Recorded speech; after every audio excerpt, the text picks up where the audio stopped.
जी नमस्कार मित्रों। तो मुद्दा है पिछले महीने के इकोनॉमी के करंट अफेयर्स। अब सितंबर महीने में इकोनॉमी में खास कुछ था नहीं। आधा महीना जीएसटी 2.0 चला, बाकी आधा महीना ट्रम्प का टैरिफ वॉर चला। लेकिन आपको दिल की तसल्ली चाहिए, मुझे पेज भी चाहिए, तो मैं ये वीडियो बना रहा हूँ। कुल मिलाकर मैं आपको जो भी 10-20 इंपॉर्टेंट हेडलाइंस थी इकोनॉमी की 2025 सितंबर में, वो जल्दी से बता देता हूँ। इसका डिटेल लेक्चर करीब 1.5 घंटे का मैंने अनअकैडमी के प्लेटफॉर्म पे फ्री में लिया था 5 तारीख को। उसकी रिकॉर्डिंग आप बाद में देख सकते हैं और वहीं से आप इस लेक्चर का पावर पॉइंट भी डाउनलोड कर सकते हैं। All the links are in description. अब आप समझिए, जो इकोनॉमी है वो एक बहती धारा है। हम लोग हैं अक्टूबर में और जनवरी में आएगा इकोनॉमिक सर्वे, फरवरी में आएगा बजट। इसके अंदर सब इकोनॉमी का पूरे साल का लेटेस्ट डेटा, एनालिसिस, रूपी dollar exchange rate, Sensex, oil, tariff war सब कुछ आ जाएगा। तो जो भी पढ़ना है, याद रखना है, उसका मेन स्रोत तो वही होने वाला है। तो हर महीने बॉल बाय बॉल कमेंट्री का बहुत लोड लेना नहीं चाहिए, क्योंकि अपनी एग्जाम कल सुबह नहीं है। अपनी यूपीएससी प्रीलिम्स एग्जाम मई महीने में है। इसलिए आप ये बॉल बाय बॉल कमेंट्री का बहिष्कार करें। खैर, कुल मिलाकर इकोनॉमी में पढ़ाता हूँ 6 पिलर में। तो सबसे पहला पिलर है मनी, बैंकिंग, फाइनेंस, इंश्योरेंस, ये सब UPI, Paytm, bitcoin, CRR, repo वगैरह। इसमें कुछ खास डेवलपमेंट थे नहीं, लेकिन फिर भी जो जाने लायक दो चार चीज़ें हो रही थी। इस साल ज़्यादातर बार आरबीआई की जब मीटिंग हुई, उन्होंने रेपो रेट कम किया है। ऑफकोर्स अक्टूबर में अभी मीटिंग हुई, उसमें रेपो रेट कम नहीं किया है, लेकिन हम सितंबर का पढ़ रहे हैं। तो जब भी रेपो रेट कम होता है तो लोन सस्ते होते हैं। तो पब्लिक दे दनादन शॉपिंग करनी चाहिए, कंपनियों का प्रॉफिट बढ़ना चाहिए और उस हिसाब से इन्वेस्टर्स ने उन कंपनियों के शेयर दे दनादन खरीदने चाहिए, ये सोच के कि इधर डिविडेंड अच्छा आएगा, इसका भाव बढ़ने वाला है। तो शेयर मार्केट भी बुलिश होना चाहिए, शेयर मार्केट ऊपर जाना चाहिए। लॉजिकल बातें हैं। अब आप सोचिए, कोई भी एक इन्वेस्टर है, उसके पास जो पैसा है तो वो अलग अलग जगह पर डिवाइड करेगा। कुछ का गोल्ड खरीदेगा, प्रॉपर्टी खरीदेगा, बॉन्ड खरीदेगा, जिसमें उसको सेफ्टी चाहिए, रिस्क थोड़ा कम लेना है। और जब उसको ज़्यादा प्रॉफिट की तमन्ना हो कि मैं रिस्क भी ज़्यादा लूँगा, रिटर्न भी मुझे अच्छा चाहिए, तो वो शेयर मार्केट की तरफ जाएगा। तो कुछ पैसा उस तरफ, कुछ पैसा इस तरफ रहता है। अब अगर सोचिए कि मैंने पहले कुछ कंपनियों के बॉन्ड्स खरीद के रखे हैं। बॉन्ड मतलब क्या, एक प्रकार से मैंने उनको लोन दिया, तो उसमें मुझे ब्याज मिलेगा फिक्स, मान लो 8%। शेयर बाजार का ऐसा है, वो ऊपर नीचे जाता है। अब नसीब के हिसाब से 11-15% भी मिल सकता है, लेकिन उसमें रिस्क ज़्यादा होता है। खैर, अब अगर मैं बॉन्ड जो मैंने खरीद के रखे थे, मैं उसको बेच देता हूँ, मैं सेल करता हूँ, तो मेरा रुपया अनलॉक होगा और फिर मैं वो शेयर बाजार में लगाता हूँ। तो इस केस में बॉन्ड के साथ जुड़ा एक कंसेप्ट है बॉन्ड यील्ड, वो ऊपर नीचे हो सकता है। और सामने मैं शेयर बाजार में पैसा लगाऊंगा, तो जितना पैसा शेयर बाजार में जाएगा तो शेयर बाजार ऊपर जाएगा। आप ऐसा विजुलाइज करिए कि एक सांड है, बुल, उसको मैं जितना घास खिलाऊंगा वो तगड़ा हो जाएगा, तो शेयर बाजार को जितना पैसा खिलाऊंगा वो बुलिश होकर ऊपर चला जाएगा। तो ये बॉन्ड यील्ड और सेंसेक्स, ये ऊपर नीचे होते रहते हैं, आपस में इनका एक रिलेशन होता है।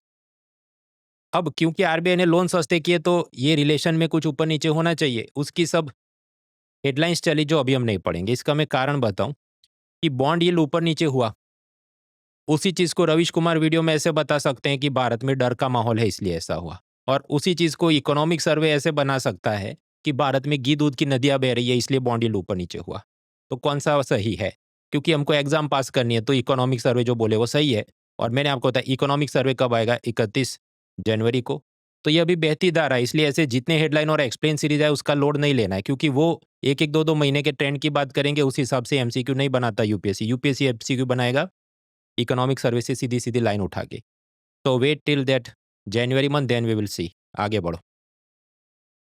तो बस बैंकिंग सेक्टर में कुछ खास था नहीं, ये जो एक जानने लायक चीज़ थी। देन शेयर मार्केट में और क्या, फॉरेन इन्वेस्टर्स दो जात के होते हैं। अगर वो कोई कंपनी में 1%, 2%, 5%, 10% तक इन्वेस्टमेंट करे, हम उसको क्या बोलते हैं, foreign portfolio investors. More than 10% invest करे तो उसे क्या कहते हैं, फॉरेन डायरेक्ट इन्वेस्टमेंट। तो ये जो एफपीआई वाले हैं, और उसमें भी रेप्यूटेड, जिनका कोई उन पे टैक्स का केस नहीं चल रहा है, कोई मनी लॉन्ड्रिंग, टेरर फाइनेंस में नाम नहीं आया, मान लो फ्रैंकलिन टेम्पल्टन इन्वेस्टमेंट। तो ऐसे प्रतिष्ठित फॉरेन पोर्टफोलियो इन्वेस्टर्स के रजिस्ट्रेशन के लिए सेबी ने एक नया फ्रेमवर्क बनाया है, जिसका नाम है स्वागत एफआई रजिस्ट्रेशन। और सेबी ने ऐसा बोला, देखो ये एक जात का डिप्लोमेटिक पासपोर्ट होगा।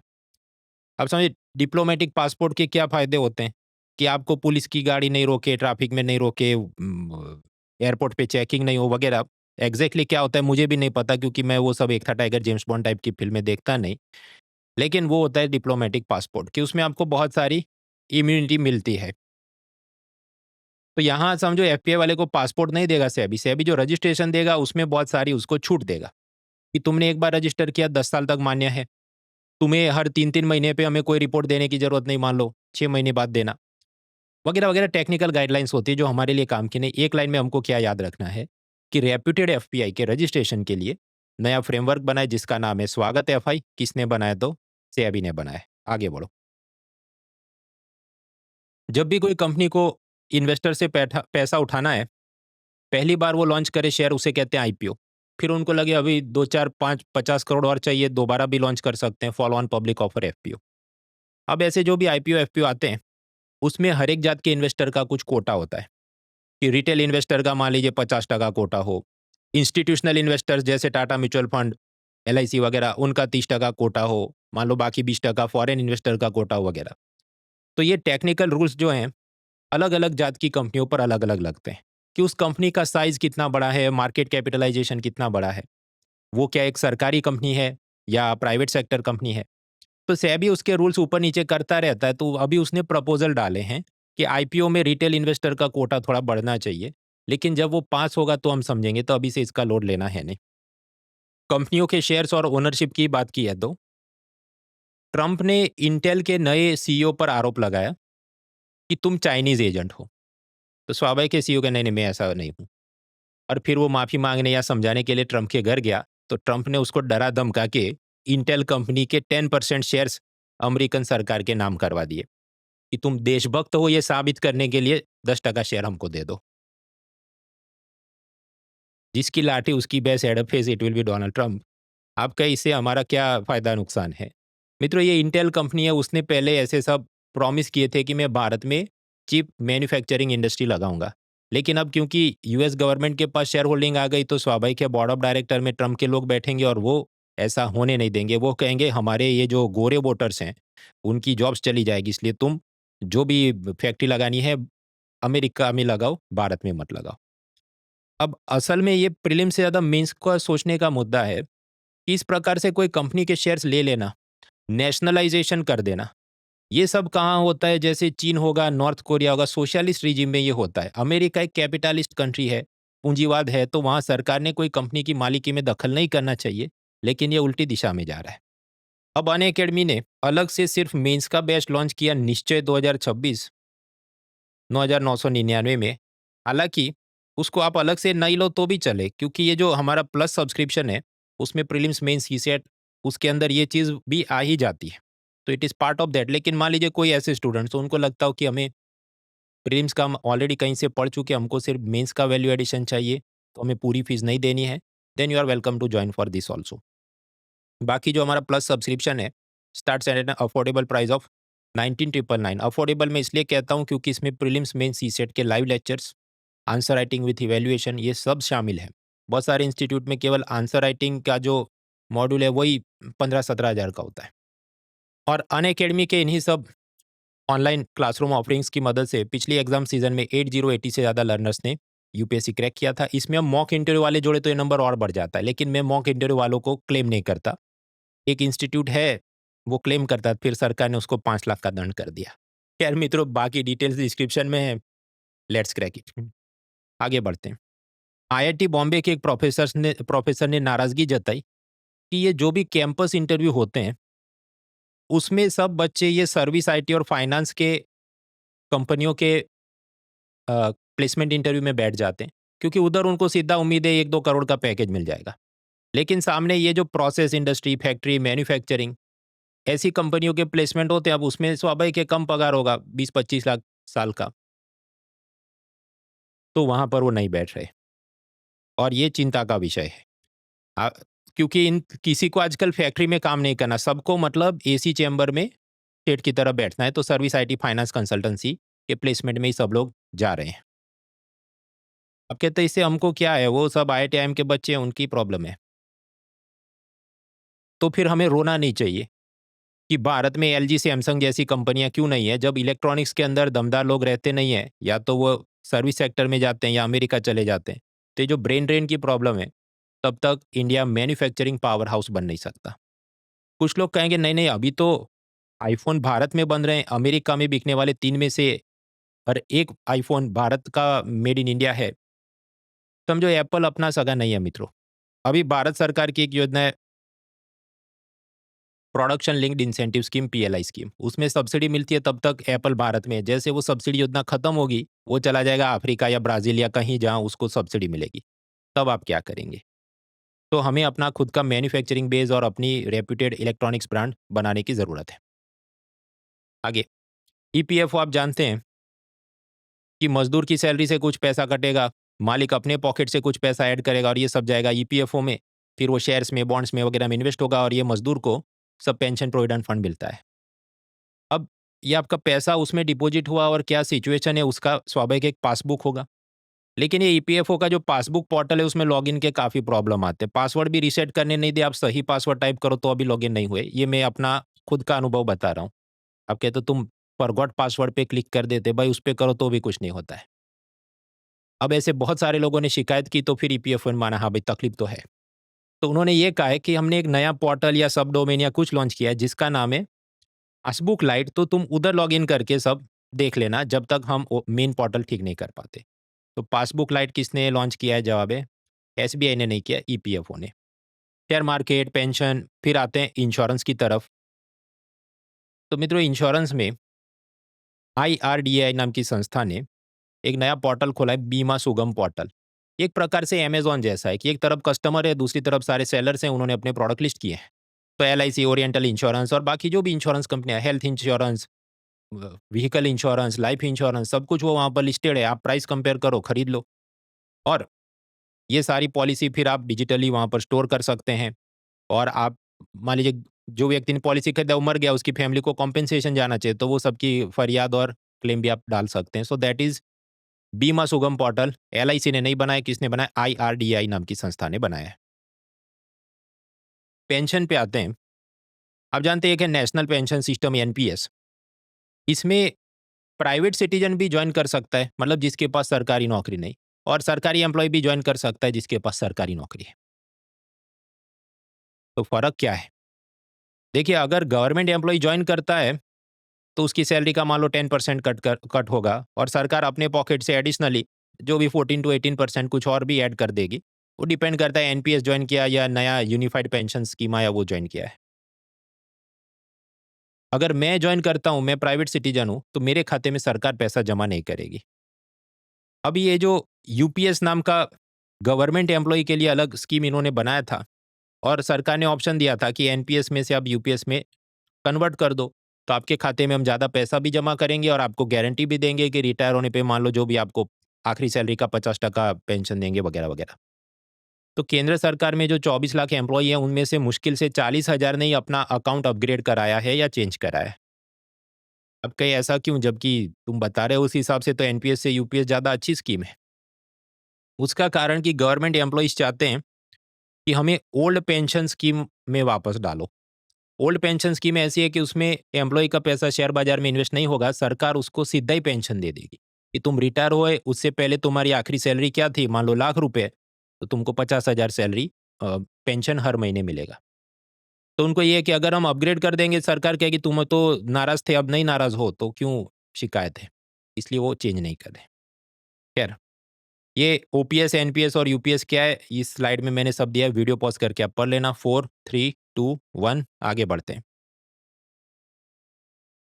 मैंने आपको बताया प्राइवेट सिटीजन भी एनपीएस जॉइन कर सकता है, तो मैं पैसा जो कंट्रीब्यूट करूँगा, उसमें से कुछ वो शेयर्स में मतलब इक्विटी में इन्वेस्ट करेगा, कुछ वो बॉन्ड्स में, गवर्नमेंट सिक्योरिटी में मतलब जो लोन टाइप का इंस्ट्रूमेंट है उसमें इन्वेस्ट करेगा।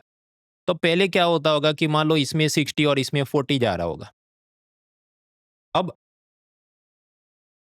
पीएफआरडीए संस्था ने एनपीएस में सुधार ये किया है कि अगर कोई इन्वेस्टर चाहे, तो वो पूरे का पूरा अपना इन्वेस्टमेंट पोर्टफोलियो शेयर्स की तरफ लगा सकता है कि मैं कहूँ कि मैंने जो लाख रुपए डाले हैं, उसमें से कोई भी रुपया बॉन्ड, गवर्नमेंट सिक्योरिटी मत डालो, सारे का सारा लाख रुपया 100% आप शेयर मार्केट में डालो।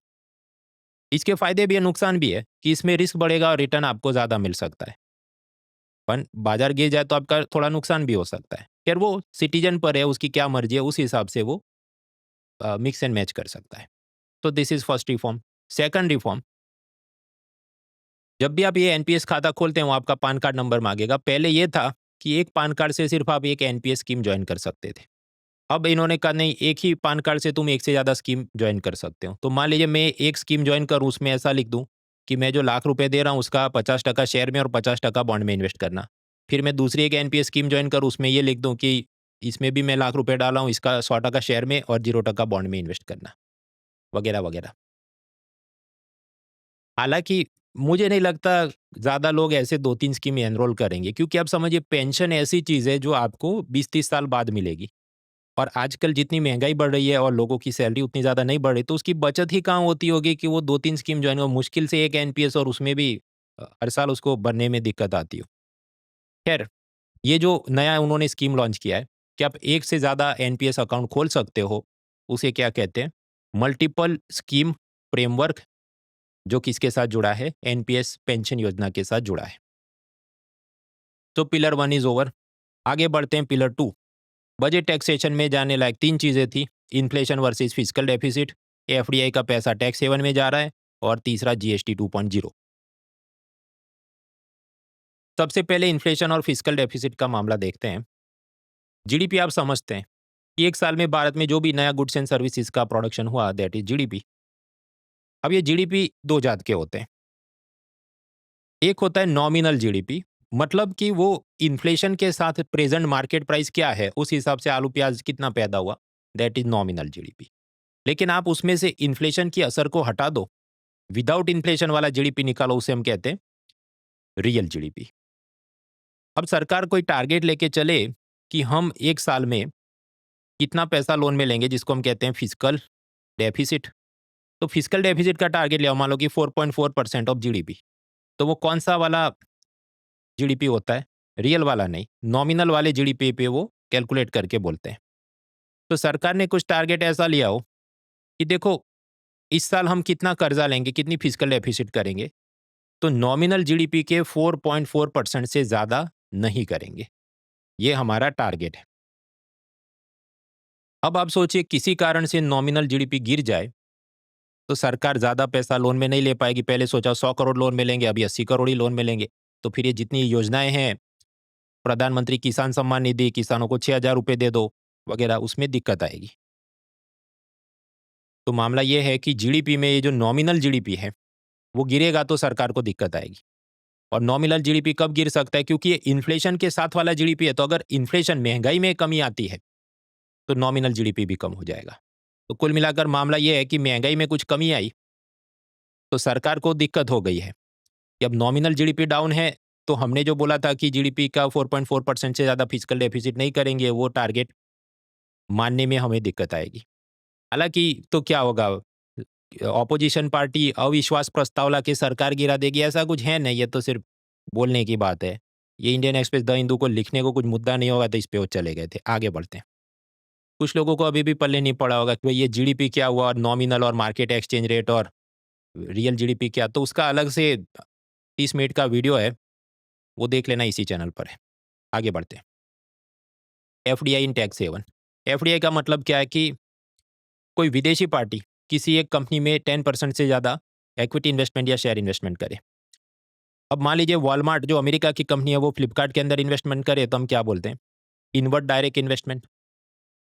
और भारत की टाटा कंपनी ब्रिटेन की जैगुआर कंपनी में पैसा इन्वेस्ट करे मोर देन 10%, उसे क्या कहेंगे? Outward direct investment, ODI. तो आरबीआई की रिपोर्ट ने पाया कि भारत से जितना आउटवर्ड एफडीआई जा रहा है, मान लीजिए 100 रुपये, तो उसमें से 56% तो टैक्स हेवन में जा रहा है। टैक्स हेवन मतलब क्या? ये सिंगापुर, मॉरिशस, यूएई, स्विट्जरलैंड वगैरह। टैक्स के कानून वहाँ पर ऐसे हो कि आप बहुत सारी टैक्स चोरी या टैक्स बचत कर सको। अलग अलग देशों के साथ उन्होंने सब ऐसे अग्रीमेंट करके रखे हों। तो ऐसे छोटे छोटे देशों में जो पैसा जा रहा है, तो वो इज्जत से तो जा नहीं रहा है। कुछ ना कुछ वो कंपनियों का टैक्स अवॉइडेंस जोलजाल है, या फिर उनको डर है कि सीधा हम लोग अमेरिका या ब्रिटेन में कुछ इन्वेस्टमेंट करेंगे, तो ट्रंप देखे तो भारत की कंपनी है, तो उस पर 10 जात के और सवाल जवाब और टैक्स लगाएगा। तो बेटर हम पहले ऐसा दिखाएं हम सिंगापुर की कंपनी है, फिर जाके हम उन देशों में इन्वेस्ट करें। खैर, इस पर अगले साल इकोनॉमिक सर्वे और चर्चा करेगा, तो हम देखेंगे। तो इन्फ्लेशन वर्सेस फिस्कल डेफिसिट मैंने बताया, एफडीआई इन टैक्स हेवन मैंने बताया, जीएसटी 2.0। हाँ, तो मित्रों जीएसटी जब 2017 में आया तो उसके स्लैब्स क्या थे? 5, 12, 18, 28। फिर सरकार ने अभी जो दरों में सुधार किया है 22 सितंबर 2025 से, उसको हम बोलते हैं जीएसटी 2.0।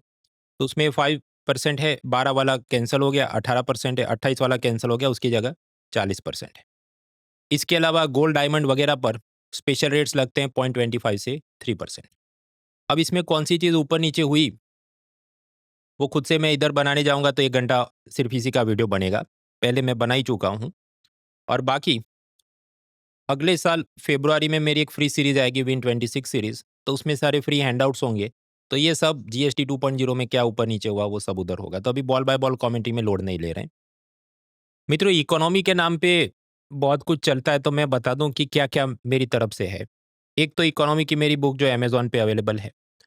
फिर पूरे साल के इकोनॉमी के करंट अफेयर्स उसकी सालाना सीरीज चलती है, वो फ्री में चलती है। तो जैसे विन 20 सीरीज 21, 24, 25, 26 जो अगले साल फरवरी में आएगी। उसके अलावा महीने महीने के इकोनॉमी के करंट अफेयर्स, ये जून, जुलाई, अगस्त और अब ये चौथी बार सितंबर में कर रहा हूँ। पहले मैं महीने महीने के करंट अफेयर्स नहीं कर रहा था, लेकिन क्योंकि ये सितंबर से लेके दिसंबर के पट्टे में ये RRB, IBPS, ACIO, APFC, LIC बहुत सारी परीक्षाएं आ रही, तो लोगों को थोड़ा फायदा हो जाए इसलिए, और उस बहाने मुझे थोड़े व्यूज मिल जाए, तो ये महीने महीने का मैंने शुरू किया। ये भी फ्री में है। फीस लेकर जो मैं पढ़ाता हूँ, तो प्रीलिम्स इकोनॉमी का कोर्स उसका कोड होता है पीसीबी, मतलब पोस्ट कोरोना बैच नंबर 1 2 3 4 बोल के अभी 14 चल रहा है, जो जुलाई से चालू हुआ, नवंबर में खत्म हो जाएगा। मेंस का इकोनॉमी का अलग कोर्स क्यूईपी 1 2 3 4 करके उसका 7 वाला बैच चल रहा है, वो मेरे ख्याल से सितंबर में कहीं शुरू होगा। एनीवेज, ये जो प्रीलिम और मेंस के मेरे लेक्चर्स हैं अनअकैडमी प्लेटफॉर्म पर, गुरु, शुक्र, शनि, रवि, सोमवार रात को 9 बजे क्लास होती है, लाइव क्लास होती है, ताकि working professional, college student, home maker सब लोग ज्वाइन कर सके। इसके पहले कोई एनसीईआरटी पढ़ के आने की ज़रूरत नहीं, क्योंकि बेसिक से एडवांस सब कुछ मैं पढ़ाता हूँ। और उसके लिए कोई अलग से बुक भी खरीदने की ज़रूरत नहीं, क्योंकि सब आपको हैंडआउट पीडीएफ कोर्स में ही दिए जाते हैं। ऑफकोर्स अमेज़न पे मेरी बुक है, लेकिन वो भी खरीदना कोई कंपल्सरी नहीं है कोर्स में बैठने के लिए, क्योंकि उसके फ्री पीडीएफ्स आपको मैं दे रहा हूँ। अब ये जो मेरा इकोनॉमी का कोर्स है, और ऐसे बाकी जो टीचर्स जो geography, history, polity, environment, CSAT सब कुछ पढ़ाते हैं प्रीलिम से लेके मेंस के लिए, तो एक ही सब्सक्रिप्शन में अनअकैडमी में सब अनलॉक हो जाता है। नेटफ्लिक्स जैसा ही है। फिर भी आपकी तसल्ली के लिए 2-4 मुद्दे बता देता हूँ। पास्चुराइज्ड मिल्क, मतलब ये जो थैली में आता है, उस पे तो पहले भी 0% जीएसटी, अब भी 0% जीएसटी। लेकिन एक और चीज़ होती है अल्ट्रा हाई टेम्परेचर मिल्क, जो नॉर्मल थैली वाले दूध से ज़्यादा उसकी शेल्फ लाइफ होगी, मान लो 3 महीने, 6 महीने। तो पहले उस पे जीएसटी लगता था, अभी 0 कर दिया। आप खुला या छुट्टा पनीर लेते हैं, उस पे तो कोई जीएसटी नहीं। अमूल का प्री पैक्ड आप पनीर लेते तो मान लो 5% जीएसटी या कुछ लगता हो। अब सरकार ने कहा कि इस पे भी कोई जीएसटी नहीं, 0। फ़ायदा क्या है कि अब पब्लिक ऐसा पैकेज्ड चीज़ खरीदेगी, तो जो खुला मिलता है उसके मुकाबले ये ज़्यादा हाइजीनिक और सेफ होगा, मिलावटखोरी इसमें कम होगी। तो पब्लिक हाइजीनिक चीज़ें खरीदे, ऐसा फ़ायदा होगा, ऐसा सरकार बोल रही है। पहले जीएसटी में गाड़ियों पे लगता था 28% जीएसटी, और उसके ऊपर सेस भी लगता था। अब ये जो 2.0 है, इसमें ऐसा है कि छोटी वाली गाड़ियाँ, छोटे इंजन कैपेसिटी वाली, उस पे 18% जीएसटी और कोई सेस नहीं। जो ये बड़ी एसयूवी महिंद्रा स्कॉर्पियो टाइप का होगा, उस पे 40%, लेकिन कोई सेस नहीं। तो पहले ये था 28% जीएसटी प्लस सेस करके भी 50% जितना टैक्स चढ़ जाता था महंगी वाली लग्जरी कार्स में, अब वहाँ पर भी थोड़ा कम होगा। ये विमल गुटखे पे पहले 28% जीएसटी लगता था, उसके ऊपर सेस भी लगता था। अब कायदे से ये भी 40 में जाना चाहिए, लेकिन अभी नहीं जा रहा है, क्योंकि कोरोना के दौरान सरकार ने स्टेट्स को जो लॉस हुआ उसकी भरपाई के लिए एक स्कीम निकाली थी, बैक टू बैक लोन्स। तो उसका सब कॉम्पेंसेशन, और इन्वेस्टर को भी लोन का पैसा वापस चुकाना है, वो सब जब तक खत्म नहीं होगा, तब तक ये गुटखा, तंबाकू पे 28% जीएसटी प्लस सेस वाली सिस्टम चालू रहेगी। तो वो एक एक्सेप्शनल केस है।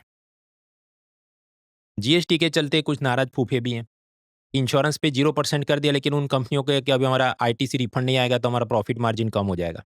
बाइसिकल, ट्रैक्टर वगैरह में इन्वर्टेड ड्यूटी की प्रॉब्लम। स्विगी, जोमेटो के ऊपर डिलीवरी चार्जेस पर 18% जीएसटी। एयरलाइन वगैरह में बिजनेस क्लास, लग्जरी क्लास का जीएसटी बढ़ा दिया।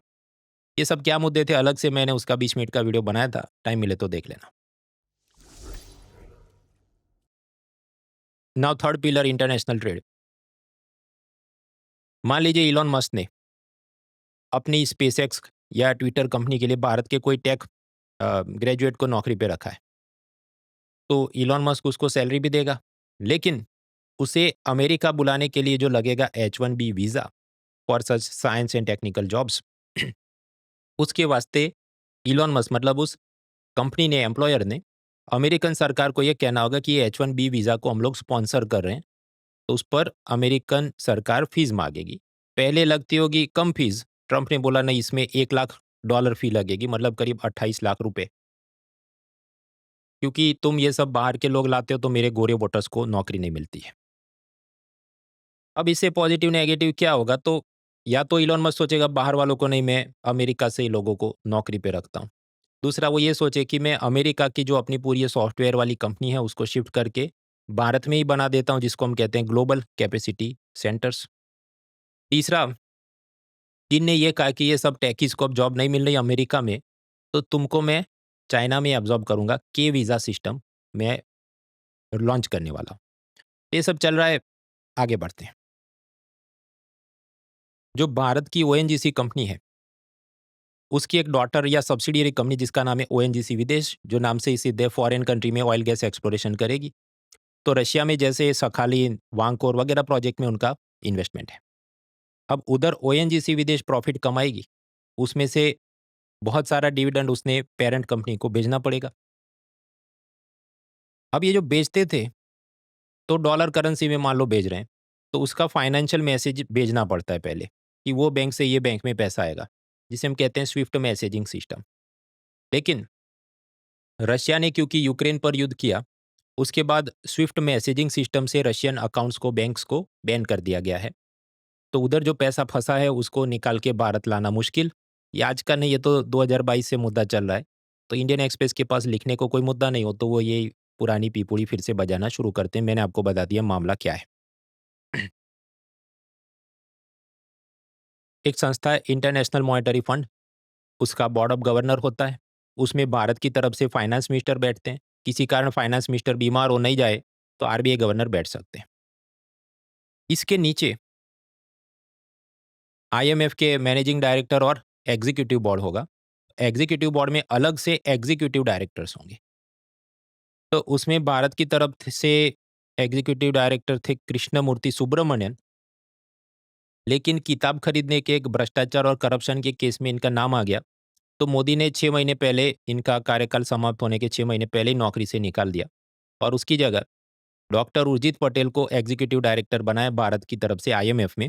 ये वही उर्जित पटेल हैं जो एक ज़माने में आरबीआई के गवर्नर थे, लेकिन उस वक़्त फाइनेंस मिनिस्टर अरुण जेटली के साथ झगड़ा हुआ था डिविडेंड पेमेंट के बारे में, तो इन्होंने रिज़ाइन किया था। चीन के टियानजिन में शंघाई कोऑपरेशन ऑर्गेनाइजेशन की समिट हुई। पैरेलली रशिया, इंडिया और चाइना के नेताओं ने भी आपस में मुलाकात की। तो इसे कहा गया टियानजिन ट्रॉइका समिट।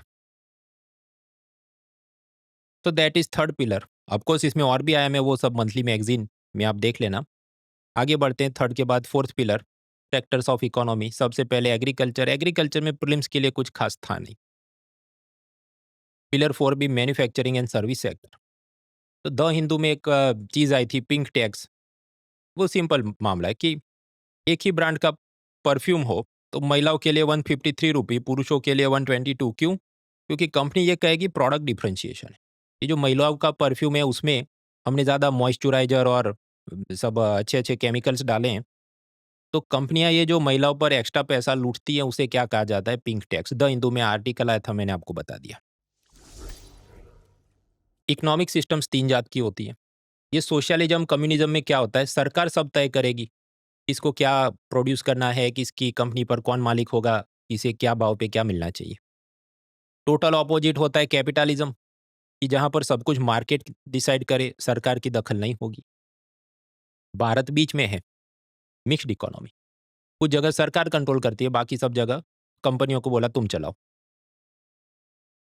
तो नॉर्मली अगर दवाइयों के दाम, फर्टिलाइज़र के दाम सरकार तय करे तो समझ आता है। लेकिन कर्नाटक, तमिलनाडु और आंध्र में सरकार ने ऐसा रूल बनाया कि सिनेमा की टिकट का भाव ₹200 से ज़्यादा नहीं हो सकता। तो मतलब ये तो मिक्स्ड इकोनॉमी से भी पीछे, रिवर्स गियर में हम तो सोशलिज्म की तरफ जा रहे हैं। सरकारों का तर्क ये है कि टिकटें बहुत महँगी हो गई तो कोई सिनेमा में नहीं आता, इसके चलते फ़िल्म इंडस्ट्री तबाह हो रही है। लेकिन इकोनॉमिक्स के हिसाब से हम देखें तो ये जो सोशलिज्म मतलब प्राइस कंट्रोल है, उससे इंडस्ट्री वैसे भी तबाह हो जानी है। फॉर एग्ज़ाम्पल, एक स्पेशल जात के थिएटर होते हैं, आईमैक्स या कोई थिएटर, उसमें 3D जात के चश्मे लगा के आप फ़िल्में देख सकते हैं। उसकी 800 हज़ार रुपए की फ़ीस होगी क्योंकि उसका पर्दा बड़ा होता है, उसका चश्मा महँगा होता है, वो चीज़ ही अलग है। उसने जो अमेरिकन फ़िल्में ली होंगी उसका रॉयल्टी वाला एग्रीमेंट अलग होगा। अब उसपे भी ₹200 का अगर चार्ज लगाया जाए तो वो सस्टेन नहीं करेगा, फिर वो आईमैक्स थिएटर बंद हो जाएँगे। फिर आपको क्रिस्टोफर नोलन की ऐसी फ़िल्म देखनी हो, तो किसी और स्टेट की या किसी और सिटी में जाना पड़े। तो this is one argument. Second, Bengaluru में जो पीवीआर सिनेमा है, वो ये सोच रहा है कि ये प्राइस तो फिक्स कर दिया ₹200, अब इसमें क्या कमाएँगे? इस पे पॉपकॉर्न, सोडा कोई कितना पिएगा? तो हम दारू का भी लाइसेंस लेते हैं, ताकि दारू भी पिलाएँगे तो और पैसा कमा सकते हैं, क्योंकि टिकट बेच के तो अब पैसा बचे, हम कमा नहीं पाएँगे ज़्यादा। अब इसमें आप नेगेटिविटी सोचिए, what about safety of women? आप कहें नहीं, वो तो जो बच्चों की फ़िल्में होंगी उसका पर्दा अलग होगा ना मल्टीप्लेक्स में, और ये एडल्ट मूवीज़ का अलग होगा, उधर सब लिकर सर्व करेंगे, भाई अपन वो टहलेंगे तो इधर ही ना इंटरवल में तो। पैसों के लिए मतलब कितना गिरना चाहिए, ये भी यहाँ पर एक रिफ्लेक्शन है जो प्रीलिम्स में काम का नहीं, मेंस और एथिक्स और फिलोसॉफिकल निबंध में सोचने का विषय है। गूगल कंपनी के पास गूगल सर्च है, यूट्यूब है, मोबाइल एंड्रॉइड ऑपरेटिंग सिस्टम है, क्रोम ब्राउज़र है, और इन सब में जो एड्स दिखाई जाती हैं उसका एडसेंस, एडवर्ड वाला कंपनी भी है। तो एक प्रकार से मोनोपोली हो गई है गूगल कंपनी की। तो अमेरिकन कोर्ट ने कहा देखो, तुम इतना सारा एक में रखोगे अपनी छतरी के नीचे, ओनरशिप के नीचे, तो फेसबुक, ट्विटर, ये सब लोग तो कुछ एडवर्टाइज़मेंट बिज़नेस में आगे बढ़ नहीं पाएँगे। इसलिए तुम ये जो क्रोम ब्राउज़र है, किसी और कंपनी को बेच दो, ताकि तुम्हारी ये मोनोपोली थोड़ी कम हो जाए। हम जिसे मोनोपोली कहते हैं, अमेरिका में उसको एंटी ट्रस्ट केसेस कहा जाता है। तो पहले ये चल रहा था, लेकिन बाद में कोर्ट में फिर से हियरिंग हुई तो कोर्ट ने माफ़ कर दिया कि नहीं, नहीं, तुम क्रोम ब्राउज़र अपने पास रखो, किसी को बेचने की ज़रूरत नहीं। लेकिन तुम अपना ये सब डेटा अपनी राइवल कंपनियाँ जैसे फेसबुक, ट्विटर वगैरह जो एडवर्टाइज़मेंट का काम करती हैं, उनके साथ भी शेयर करना। Then comes pillar 4 D, GDP inflation वगैरह। अब क्योंकि ट्रंप ने भारत के ऊपर कभी 50% कभी 100% टैक्स चढ़ाएगा, तो जीडीपी की फॉर्मूला आप जानते हैं, consumption plus investment plus government expenditure plus export minus import. तो स्वाभाविक है, अगर वो टैक्स ज़्यादा लगाएगा इंडियन प्रोडक्ट्स पे तो अमेरिकन पब्लिक भारत का माल कम खरीदेगी, तो अपना एक्सपोर्ट एक्सपोर्ट डाउन हो जाएगा, तो जीडीपी भी डाउन हो जाएगा। तो करीब 0.5 टू 0.6% जीडीपी अपना डिक्रीज़ हो जाएगा, ऐसा हमारे चीफ इकोनॉमिक एडवाइज़र बता रहे हैं। मित्रों, ये ministry of statistics and programme implementation, MoSPI, अलग-अलग बहुत सारे सर्वे करती है। जैसे 2 सर्वे अभी करने वाली है, all India debt and investment survey and situation assessment survey for agriculture household. यार, इसका भी जब डेटा आएगा इकोनॉमिक सर्वे में तो देखेंगे। अभी मैंने इसलिए बताया क्योंकि एक एग्ज़ाम हुई सीएपीएफ, उन्होंने लिस्ट पूछा कि how many of the following surveys are conducted by MoSPI. तो pillar 1, 2, 3, 4 is done, pillar 5 infrastructure. Infrastructure में सिविल एविएशन, नागरिक उड्डयन। तो एक मीम मशहूर है कि जावेद अख्तर जब तक एयरपोर्ट में है तो व्हीलचेयर में, ताकि कोई उनको ढो के ले जाए, और जैसे ही वो एयरपोर्ट खत्म होता है तो फिर घोड़े की तरह चलने लगते हैं। तो director general of civil aviation, उसने ये कहा कि ऐसे लोग जिनको सच में व्हीलचेयर की ज़रूरत नहीं फिर भी मौज करनी है, नो प्रॉब्लम, लेकिन उसके लिए वो फीस भरें। तो मुद्दा चल रहा है, अब कुछ क्रिटिक्स का ये कहना है कि ये बात बराबर है, लेकिन इसके बाद ये होगा कि जो असल में विकलांग है, उसको भी एयरपोर्ट स्टाफ वाले ज़रूरत से ज़्यादा चेक करेंगे। तुम अपना ये सब विकलांग कोटे का सर्टिफ़िकेट दिखाओ, तभी फ्री में व्हीलचेयर देंगे, वरना तुम फीस भरो, वगैरह, वगैरह। और तकलीफ ये है कि हर एक जो विकलांग है ज़रूरी नहीं कि वो विकलांग दिखे। फॉर एग्ज़ाम्पल एक यूट्यूबर है जेरी रिग्स एवरीथिंग, उसकी जो वाइफ़ है, अब आप उसके देखिए पैर देख के ये जो एयरपोर्ट का स्टाफ है आप जानते हैं वो इनसेंसिटिव होता है। तो नहीं बहन आपका तो आप विकलांग नहीं, आप सर्टिफ़िकेट, अब वो फ़ॉरेन से घूमने आई तो थोड़ी सर्टिफ़िकेट लेके आएगी। लेकिन वो ज़बरदस्ती उनको भी पता हो लेकिन फिर भी ज़बरदस्ती परेशान करेंगे, क्यों? पैसे कमाने। तो it will create unnecessary friction, ऐसा कुछ क्रिटिक्स का कहना है। खैर तो पिलर 5 में ऐसी सब बातें थी, कोई प्रीलिम्स के लिए काम की चीज़ तो ख़ास थी नहीं, जो मैं आपको पहले भी बता चुका वीडियो के शुरुआत में कुछ है ही नहीं। आखिर ये छठा pillar human resource development. Human resource development के लिए सबसे पहला काम क्या होना चाहिए? भारत में कितनी आबादी है? कितने पढ़े-लिखे हो? क्या ये सबका जनगणना यानी सेंसस होनी चाहिए। अब 2011 में आखिरी बार हुआ था तो कायदे से 10-10 साल के हिसाब से 2021 में होना चाहिए, कोरोना के चलते नहीं हुआ, अब 2027 में होगा। ये जो 27 का सेंसस है उसमें कुछ चीज़ें फर्स्ट टाइम होने वाली हैं, तो उसे थोड़ा आप याद रखें। First time geo tagging of the building, मतलब पहले भी गिनते थे कितने मकान हैं, लेकिन अब उसका लॉन्जिट्यूड, लैटिट्यूड का सब डेटा स्टोर किया जाएगा। First census to be conducted digitally, pen paper से नहीं, मोबाइल के ऐप से ज़रिए वो सब सर्वे का डेटा लिखेंगे। First time people can do self enumeration, मतलब मैं खुद से उनकी वेबसाइट पे चला जाऊँ, अपना आधार कार्ड, ओटीपी सब डाल के बोल दूँ मेरे घर में इतने लोग हैं, मेरे घर सर्वेयर भेजने की ज़रूरत नहीं, तो वो भी आप कर सकते हैं। First time caste will be counted since 1931। अंग्रेज़ों के ज़माने में एससी, एसटी, ओबीसी सारी कास्ट वो कैलकुलेट करते थे, डेटा देते थे। फिर बीच में उन्होंने ओबीसी वाला गिनना या रिलीज़ करना बंद कर दिया। तब से लेके हमने सेंसस में ओबीसी का डेटा डालना बंद कर दिया। फिर काफ़ी उसकी धमाल हुई थी, तब सरकार ने कहा कास्ट सेंसस भी उसी के अंदर होगा, सबका डेटा आएगा। फुल्ली लिटरेट स्टेट, संपूर्ण रूप से साक्षर राज्य किसको कहेंगे? कि जहाँ पर 95% जनता पढ़ी लिखी है, लिटरेट है। तो इस हिसाब से गोवा, मिज़ोरम, त्रिपुरा, लद्दाख ये सब तो थे ही। हिमाचल प्रदेश भी एक लिस्ट में आ गया है और इसके साथ जुड़ा प्रोग्राम है उल्लास प्रोग्राम फॉर एडल्ट लिटरेसी। बच्चों का तो पढ़ाई लिखाई होता ही है, पर जो प्रौढ़ है, जो नहीं पढ़े लिखे, उनके लिए उल्लास प्रोग्राम है। विकसित भारत बिल्डथॉन 2025। बिल्डथॉन, हैकाथॉन मतलब क्या? ये बच्चों को, कॉलेज के लड़कों को बोलेंगे कि तुम कुछ नया इनोवेशन प्रोजेक्ट वगैरह करो। तो एजुकेशन मिनिस्ट्री ये क्लास 6 टू 12 के बच्चों के लिए कर रही है। पर्सनलाइज्ड एडाप्टिव लर्निंग यानी पीएआर सॉफ्टवेयर, मतलब वो क्या कि जैसे 2+2 ऐसा वो पूछे आपको ऐप में, फिर कोई लिखे 3 तो इसका मतलब उसको नहीं आता, फिर उसको सीखा है, कार्टून देखा है नोबिता डोरेमोन टाइप का सब, फिर वो सही लिखे 4 तो फिर उधर सब स्क्रीन पे सब ब्लास्ट हो और गेमिफिकेशन वगैरह जो भी।